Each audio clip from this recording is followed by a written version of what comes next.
Une nouvelle fois, nous n'avons pu fêter ensemble cette nouvelle année qui débute. Nous avons tout de même réussi à nous retrouver courant décembre autour du Téléthon, du parvis en fête organisé avec le marché de Noël de nos commerçants. C'était une réelle joie de pouvoir partager. Mesdames et messieurs, chers amis, j'ai hâte, comme beaucoup d'entre vous, que ces moments reviennent vite. Alors en attendant, c'est en vidéo que je vous invite à revoir 2021 et à espérer 2022. D'abord ici même, dans la Maison de l'Environnement, je tiens à saluer et remercier tous les habitants, de tous âges, et les agents de nos services communaux qui ont imaginé ces décors. Ce sont des témoignages de créativité et de liberté. Notre liberté, c'est un joyau que nous devons protéger. Liberté de penser, de croire ou pas, de vivre comme on le souhaite, de rire, de jouer, d'aider, d'accueillir.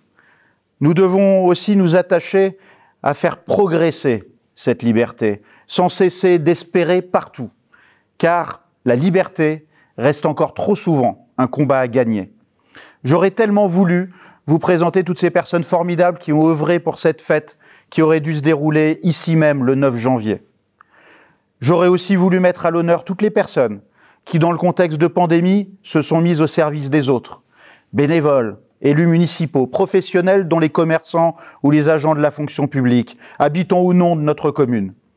Elles et ils interviennent toujours pour nous tous. Alors ce décor, rassemblé autour de moi, est le symbole de ces remerciements pour les personnes qui agissent, pour le bien commun et pour les autres. En 2021, la crise sanitaire a obligé à nous adapter constamment et nous avons fait face. Pour nos seniors, l'aide à l'accompagnement à la vaccination, les colis de produits locaux à la place du banquet, le lien continu au téléphone ou par des visites. Nous avons apporté des chocolats aux plus de 80 ans ce mois de décembre avec des enfants de la commune. Pour les enfants et les jeunes, mise en place de tous les protocoles sanitaires, demande régulière de tests à l'éducation nationale, activités en extérieur durant les vacances. Pour tout le monde, aide à l'accès à la vaccination, continuité des services publics de proximité assurés, suivi et soutien renforcé pour les personnes se trouvant en difficulté. Pour les entreprises et commerces locaux, information sur les aides disponibles, mise en place de l'aide départementale. C'est une mobilisation de chaque instant, qu'on oublie vite, mais qui demande réactivité, inventivité et professionnalisme. De la veille pour le lendemain, et bien souvent, ça a été du lendemain pour la veille. Merci à tous les agents de nos services communaux et à l'équipe municipale pour ces actions spécifiques, mais aussi pour tout ce qui concerne le quotidien et la transformation de notre commune qui sont continues. Car tous ensemble, malgré le contexte qui implique de nous adapter quotidiennement, nous continuons de travailler avec vous pour l'avenir de Magny-les-Hameaux. D'abord, nous avons voulu maintenir le lien entre tous les habitants, à chaque occasion possible. Ainsi, entre spectacles, activités associatives et événements, nous avons pu nous retrouver un peu et partager des moments de fête, de détente, de sport, de culture, de solidarité. Nous avons d'ailleurs maintenu toutes les subventions aux associations pour les aider à passer cette période difficile. Nous poursuivons la diffusion du passeport loisir magnicois, le PALM, en y ajoutant de nouvelles aides départementales et nationales. Ce dispositif bénéficie aux enfants dont la famille n'aurait pas les moyens de les inscrire dans une activité associative. Nous avons également renforcé notre soutien aux associations de solidarité avec, par exemple, le don des repas non consommés dans nos restaurants scolaires. Sans oublier les travaux d'accessibilité partout pour un territoire totalement inclusif. Dans les écoles, nous finalisons le déploiement numérique et proposons maintenant à chaque enfant un soutien scolaire en ligne qui est gratuit. Nous accompagnons un projet d'habitat partagé intergénérationnel, solidaire et novateur qui s'appelle Maison Madeleine et pour lequel je vous invite à vous investir. Des permanences ont lieu tout le mois de janvier pour découvrir ce projet et avancer avec les habitants volontaires. Magny-les-Hameaux, c'est une commune qui se serre les coudes et avancera toujours unie et solidaire grâce à chacune et chacun d'entre nous. Notre action accompagne aussi toujours l'évolution de nos modes de vie, indispensable face au changement climatique. Nous sommes sur tous les sujets tant ce défi est essentiel pour notre avenir commun.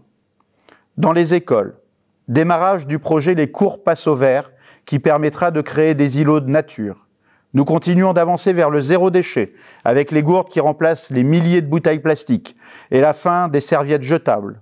Sur l'espace public, un très gros travail effectué pour favoriser le retour de la nature en ville et la biodiversité. Nichoirs, prairies fleuries, éco-pâturage, verdissement des cimetières, plantation de fruitiers. Nous poursuivons pas à pas aussi avec les habitants, les extinctions de l'éclairage public. Après un test concluant dans les hameaux depuis 2020, d'autres endroits suivront cette année. Côté mobilité, nous intervenons auprès de 50 ans d'Yvelines pour continuer de travailler sur les fréquences des bus. Mais les évolutions restent trop lentes, notamment les week-ends. En 2021, des trottinettes en libre service ont fait leur apparition pour éviter l'usage de la voiture sur des courtes distances. Et le premier bilan en montre l'intérêt. Nous avons aussi obtenu l'engagement pour de nouveaux aménagements cyclables dès 2022 et 2023 dans le plan vélo de l'agglomération. Et pour montrer l'exemple, les services communaux sont maintenant équipés en vélos à assistance électrique achetés localement. Nous avons aussi été salués comme une des villes les plus marchables de France. Alors c'est bon signe et c'est tout encourageant.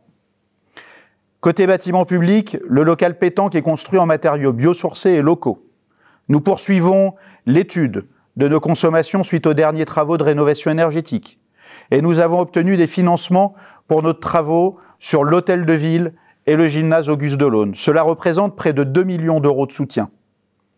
Sur l'alimentation, notre engagement de diversification démarré il y a 10 ans porte maintenant ses fruits avec les fermes de Romainville, La Closeraie et Bulloyer, centres de formation innovants. Ces lieux transforment l'agriculture locale pour une alimentation meilleure et durable. Et aujourd'hui, le Made in Magny est devenu réalité, avec par exemple lentilles, farine, miel, huile de colza, fruits et légumes, yaourts, savon. Nous sommes associés à l'étude circuit court et alimentation locale de l'agglomération pour aussi réussir cette transition pour la restauration collective. Notre objectif, faire progresser notre alimentation pour manger sainement.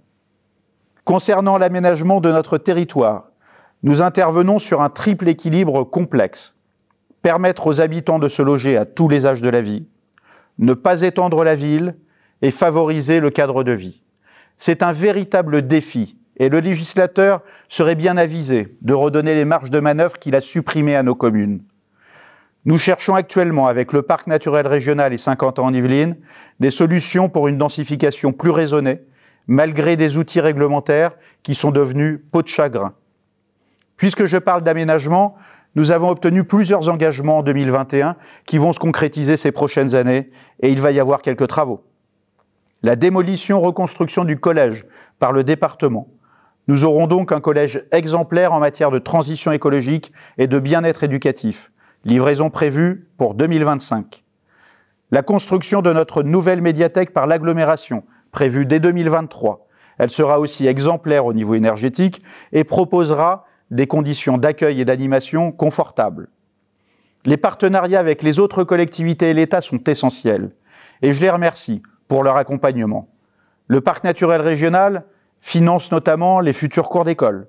L'État finance les travaux à venir sur l'hôtel de ville.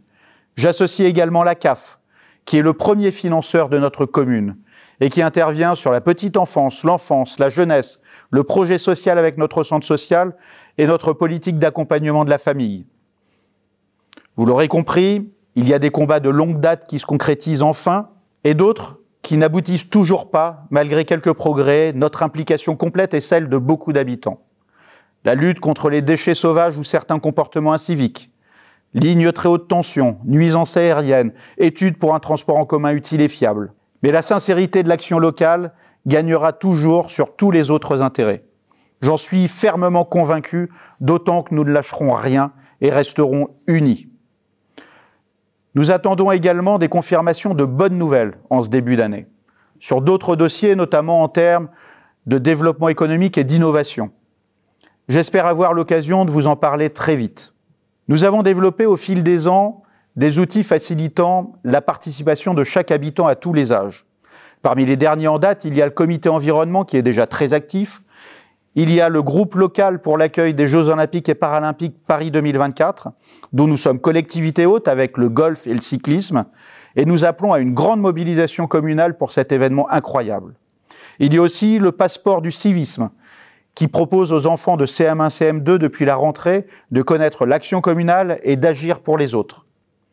Aujourd'hui, nous voulons stabiliser un fonctionnement participatif global qui s'appuie sur l'ensemble des habitants. Je compte sur vous pour intervenir et proposer. Continuons à ne pas hésiter à sortir des sentiers battus, à inventer, à évacuer le conformisme.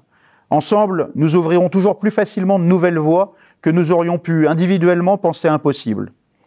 Moi, j'ai confiance en l'humain pour imaginer collectivement un monde meilleur, pour agir au quotidien partout et pour manier les hameaux. Un territoire où chacune et chacun s'épanouit et vit libre, où on se sent bien tous ensemble. Et c'est avec cet espoir vif qu'au nom de notre conseil municipal, je vous présente mes meilleurs vœux pour cette année 2022. Bonne année!